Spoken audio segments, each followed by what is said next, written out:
What were the Iranians trying to accomplish by attacking Israel with ballistic missiles over the last 24 hours? That is what we're going to talk about in this video.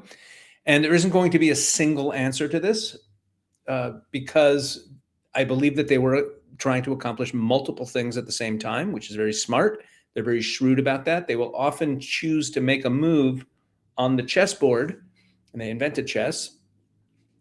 They will often choose to make a move on the chessboard when they see that it has multiple benefits simultaneously. And this, I believe, is one of them.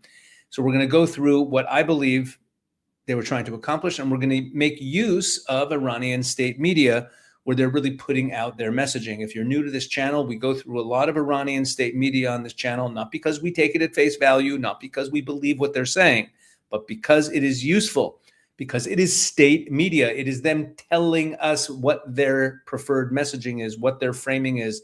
They reveal a lot in state media. Totalitarian state media, media from countries where there's no freedom of the press, is very useful to get into the heads of the people who run that country, but you have to just read it critically. So that's what we're going to do here. So the first thing that they were trying to accomplish, I believe, is some pressure on President Trump. And it's very clever pressure. Let me show you what I mean by that. So here are a few stories from the last day. This is from a few hours ago. Behind the scenes of the Dawn attack, the Trump-Netanyahu deception. Okay, what does it say here? Ahead of the early morning airstrikes on Iran, a coordinated wave of media reports was funneled into the news cycle with a singular objective: convincing the public that the military operation had been called off. The narrative relied on claims ranging from Donald Trump's absolute opposition, underscored by his assertions that he remains the sole decision maker, to Israeli media reports suggesting Benjamin Netanyahu had agreed to postpone or reconsider a military response. Piece by piece, this media puzzle was assembled to project an illusion of a deep diplomatic rift between Washington and Tel Aviv, signaling that the immediate threat had passed. However, subsequent developments have exposed this narrative as a major tactical deception. The dawn strikes executed by the Israeli regime, that's this morning, across various sectors in Iran demonstrated that the previous night's reports were part of a coordinated psychological operation designed to lower Iran's defensive posture and clear the path for a surprise attack. Analysts describe it as a classic good cop, bad cop maneuver where Trump assumed the diplomatic role while Netanyahu executed the military strike under the cover of media distraction. Furthermore, the escalation has exposed the miscalculations of reformist media outlets and aligned factions that consistently attempted to promote the idea of a strategic division between the United States and Israel. Critics argue that these domestic outlets not only fell victim to the psychological warfare, but also actively assisted it by amplifying the reports, creating a false sense of security within the public sphere. Ultimately, the morning's military actions underscore a broader consensus among regional observers. Washington and Tel Aviv remain completely aligned in their strategic posture toward Tehran, operating as two sides of the same coin. Fascinating. We see in media that Trump is calling out Bibi, saying, call off the attacks. Trump seems to be frustrated. The Israelis getting reined in by the Americans. And what their read on this is that it's all deception and that Trump and Netanyahu are fully aligned.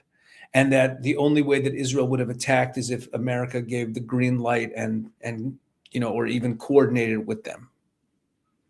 And there's people on our side who say the same thing, very interestingly. But what are they getting at? Why is it in their interest to say that the Americans and Israelis were totally aligned and that America was basically behind these attacks? You see, they want to put greater pressure on Trump. They know that Trump has been pressuring Netanyahu to de-escalate in Lebanon and to not attack there. And they know that Trump doesn't really want to go back to kinetic action, and that Trump is trying to make a deal with them. He's trying to get them to come to the table. And they want to say to Trump, we don't trust you, we don't trust you, we don't trust you, because they want Trump to then give them a concession or to come towards them and want to show that he can be trusted so that he can make a deal, that there'll be some sort of concession. It gives them more leverage if they can say to Trump, you're not negotiating in good faith. So they have an interest in saying that these attacks on Iran that took place in the last 24 hours, that Trump was behind them, because it puts more pressure on him to show that really he can be trusted, and to show that, and to maybe take some step that will regain their confidence. That's, I think, the way they're playing it, because this came up a few times today. This is also from today, from just 2 hours after the previous story. Trump claims Israel and Iran seek ceasefire. Trump claims Israel and Iran seek ceasefire. U.S. President Donald Trump claimed on Monday that both the Israeli regime and the Islamic Republic of Iran are seeking an immediate cessation of military hostilities, while simultaneously warning that ongoing peace talks remain vulnerable to diplomatic disruptions. The U.S. president, who had previously called on Tehran and Tel Aviv to halt their exchange of fire, stated on his official Truth Social platform that both sides were looking for an immediate ceasefire. He cautioned, however, that the final peace negotiations currently underway could still be obstructed by ignorance or folly. Emphasizing the need for rapid progress in the diplomatic process, the American president asserted that the current blockade against Iran would remain fully enforced with maximum power and strength until a definitive final agreement is successfully reached. The remarks come amid widespread assertions. This is it. This is the money quote. The remarks come amid widespread assertions from Israeli media outlets indicating that recent military strikes against Iranian targets and the subsequent violations of the temporary truce were executed with the explicit coordination and approval of the United States administration. You see, so this is all that Trump is claiming, that Israel and Iran seek a ceasefire, but really the attacks came with his approval. Okay, meaning he's not negotiating in good faith. You see that, there you go, they throw that in there. And then it shows up again. Informed source, further attacks may trigger energy strikes. This is also from today. An informed military source has warned that if attacks on Iran's energy infrastructure continue, all oil, gas, and petrochemical facilities linked to Israel, the United States, and their allies could become targets of Iran's armed forces. Right? Any attack on their energy sector will bring an attack on energy sector of American allies. It says that the warning comes after parts of the Karun petrochemical complex in Mashhar were reportedly targeted in an attack. We'll get to that in a moment. The source emphasized that continued attacks on energy infrastructure could lead to a broader confrontation affecting strategic oil, gas, and petrochemical assets across the region. Now look at this. This is an article about what we've read so far, that attacks on Iranian petrochemical assets are going to lead to attacks on energy assets in the region. But then what does it end with? Meanwhile, an Israeli media outlet reported that Israel's recent attack on Iran was carried out in coordination with the United States, a claim that, if confirmed, could further escalate tensions between the two sides. They just threw that in at the end of this piece. It seemingly had nothing to do with it. They are putting this into every news item about these attacks. That really, it's the Trump-Netanyahu deception. That really, they're fully coordinated. Now, about what the Israelis hit, what Karun Petrochemical produces and why it matters. So Karun Petrochemical is a massive complex in southwest Iran that was hit by the Israelis, and it produces all sorts of petrochemical products and plastics and things like that. But it says right here that according to U.S. Treasury, PGPIC, that's the place that was hit, the Persian Gulf Petrochemical Industries Company, subsidiaries worked with Katan Al-Anbiya through engineering, construction, and financing contracts worth hundreds of millions of dollars. Katan Al-Anbiya is the construction arm of the IRGC, of the Iranian regime. Washington said that revenue from petrochemical sector provided an important source of funding for the IRGC's military activities. But also, petrochemical facilities are primarily civilian enterprises, but some of their products can have military applications. Chemical compounds produced in the Mashhar and other petrochemical centers can be used as precursor materials in the production of propellants and other components associated with the missile program. Okay, so that's what Israel hit. Israel hit this petrochemical site that has dual use. It has civilian uses, but it's also used in the production of their missiles. And this is how Emirati media is reporting this. It just gives us a synopsis of what happened here. And then it says at the bottom, Trump urges Iran and Israel to stop shooting. U.S. President Donald Trump has called on them to stop shooting and that he wants them to stop. Israel halts strikes on Iran at Trump's request, says senior official.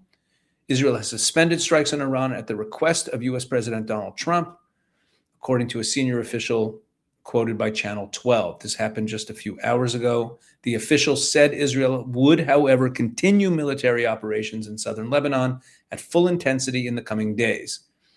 The official also warned that if attacks by Hezbollah on Israeli communities persist, Israel will continue to strike Beirut's southern suburbs, a Hezbollah stronghold. In other words, Israel's saying, yeah, we're not going to fire at Iran right now. Trump asked us not to, but we're still going whole hog after Hezbollah in Lebanon, which makes one wonder if there's going to be more missiles from Iran, because Iran was trying to, like I said, trying to accomplish a number of different things here. But let's take a look at, and then we're going to see what else they were trying to accomplish. So the first thing I said they were trying to accomplish is to put pressure on Trump and basically say, we don't believe you that you weren't part of these attacks, and to use it as a way of and why does it pressure him? Because they realized, they came to the realization over the last couple of weeks that President Trump does not want to go back to kinetic action, that the threats are empty, that he's looking for an off-ramp. They know how unpopular military strikes are in America domestically.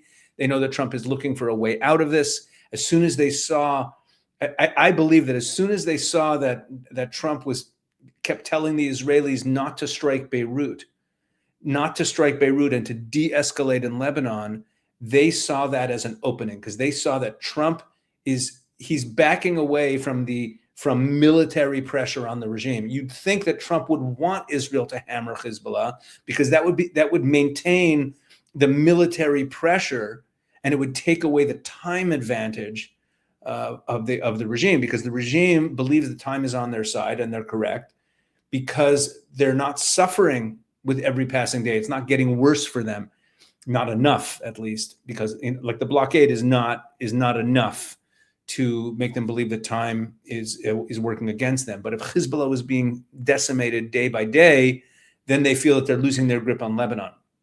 So one thing that they want to accomplish is basically poking Trump and blaming him for this, blaming him for the kinetic action, which will force his hand, because he's so opposed to that at this point. It'll force his hand to come down harder on Netanyahu, to not escalate, but also maybe induce him to some sort of confidence building measure towards them. I believe that is the first thing that they wanted to accomplish here. These are in no particular order, but that's the first one I'm mentioning. Another thing they wanted to accomplish here is, let me point this out again here. Before we move on to the next thing they want to accomplish, here's another story. This is also from today. This is really just from like an hour ago. The Khatam al-Anbiya central headquarters of the Iranian armed forces has announced its suspension of current military operations. Right, we saw that in the National, that both Israel and Iran have announced that they've halted, following what is described as a severe retaliatory response against the Israeli regime. According to an official statement, the latest military actions by Iran's armed forces were executed in direct support of the Lebanese population. This is getting us into the second thing they want to accomplish, but it also includes this. And in response to ongoing military operations by the Israeli regime in southern Lebanon and the Dakhia district of Beirut, which the headquarters, meaning Khatam al-Anbiya, the headquarters stated were carried out with the backing of the United States. Again, they're including this accusation in every news item about these attacks, that the Americans were behind it. But what do they say here? They say that they wanted to come to the support of the Lebanese population. So we have this story from a few hours ago, changing the equation, Iran's messages of decisive support for Lebanon. What's lovely about this piece is that it's not even a news item. It's just saying, what is Iran's message of support for Lebanon? It's saying, this is our motive in doing this. Okay, look what it says here. Only a few hours after the Israeli attack on the southern Dakhla of Beirut, under the pretext of coordination with the United States, they throw it in again, residents of various regions in Lebanon, including Beirut, Kalde, and Sidon, broadcast videos of Iranian missiles crossing the Lebanese skies toward the occupied territories. About an hour before the attack, many residents of southern Lebanon and the southern suburbs of Beirut, in conversations with local reporters, had expressed anticipation of an imminent Iranian response. Concurrently, Israeli media reported the extensive deployment of defense systems in northern Israel. And now it goes into what they're accomplishing with the attack. Timing of the attack, a short deadline for surprise or a show of force. The attack in the early hours of the night, and only a few hours after the Israeli aggression against the Dakhla, they're stressing that it's only a few hours after the Israelis struck the Dakhla, contained two strategic messages. The Dakhla is the Hezbollah neighborhood in Beirut. First, Iran's response is immediate and decisive, and Israel must not count on a delay to prepare its defenses. Second, the timing showed the public opinion in Lebanon and the region that Tehran does not waste opportunities and implements its promise of crushing response without wasting time. This approach indicates a shift in Iran's doctrine toward immediate response. And then it says field coordination with Hezbollah, that they were totally coordinated between Iran and Hezbollah.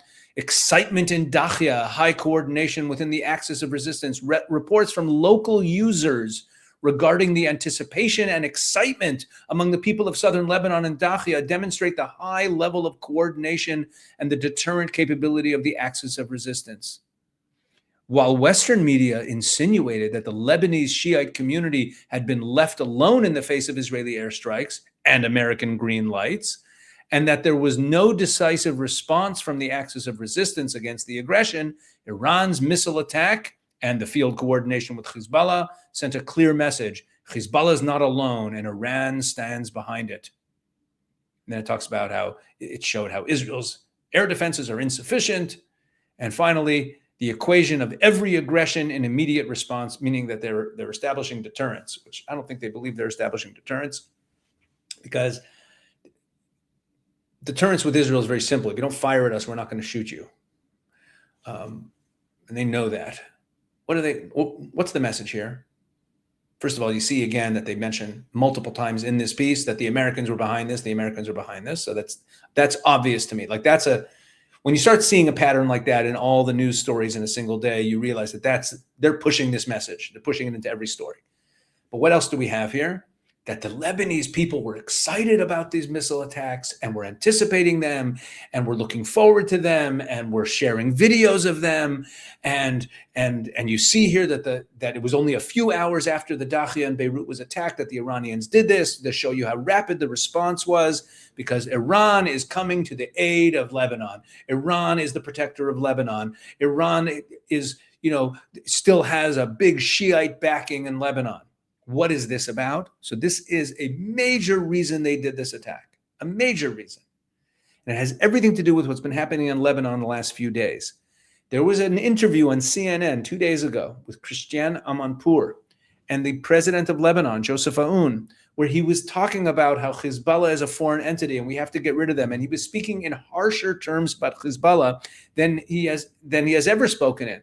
Lebanese leaders are getting more and more bold about talking about how Hezbollah has to be removed from Lebanon and how and how problematic they are. Public opinion is turning harder and harder against Hezbollah in Lebanon. And the Iranians want to destroy the chances of a cessation of hostilities. They want to destroy the chances of a peace deal between Lebanon and Israel, and the sidelining of Hezbollah, the potential even acquiescence to Israel fighting Hezbollah. They're trying to mess up the whole possibility for peace in Lebanon. It's a very high priority for them. They need Hezbollah to remain so that they can continue to have a foothold in Lebanon. It's one of the most important assets.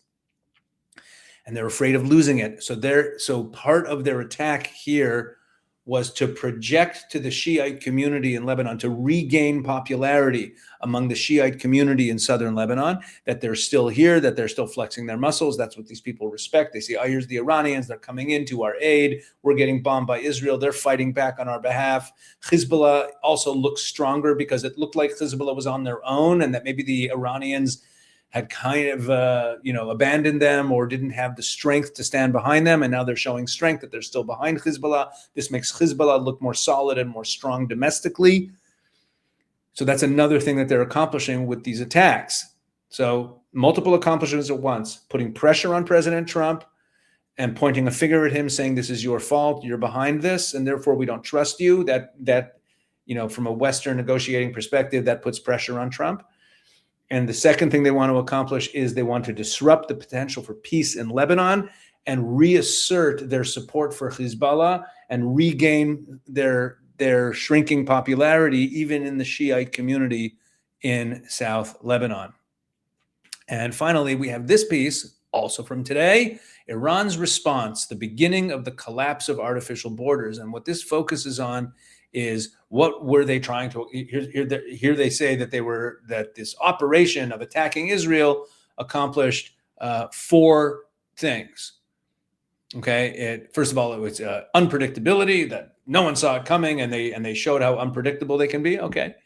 Number 2, eradicating false geographical borders and consolidating unity of fronts. Basically, that the Iranian proxies throughout the region, and they list the Dakhia, that's Beirut, Gaza, Sana'a, that's Yemen, Baghdad, that's Iraq, and Tehran, are not separate files. Any attempt to segment the battlefields and isolate a single front will face defeat. In other words, we are asserting that we are still in control of our proxy network, that we are still a player. We're flexing our muscles. We still have a proxy network across the Middle East. They list the 5 cities: Dakhia, Gaza, Sana'a, Baghdad, and Tehran.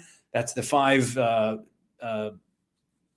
epicenters, as it were, centers of the axis of resistance, the proxy network. That's Hamas, Houthis, Hezbollah, Shiite proxies in Iraq, and Tehran, and that they're all together. They're saying that our network is still intact, because it's looked over the last few months a lot like these proxies are kind of on their own.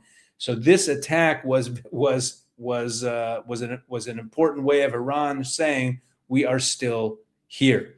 And then the speed and decision and execution, again, they want to show that they're being responsive and establishing equations, which by that they mean establishing deterrence. These are what they say that their goals are.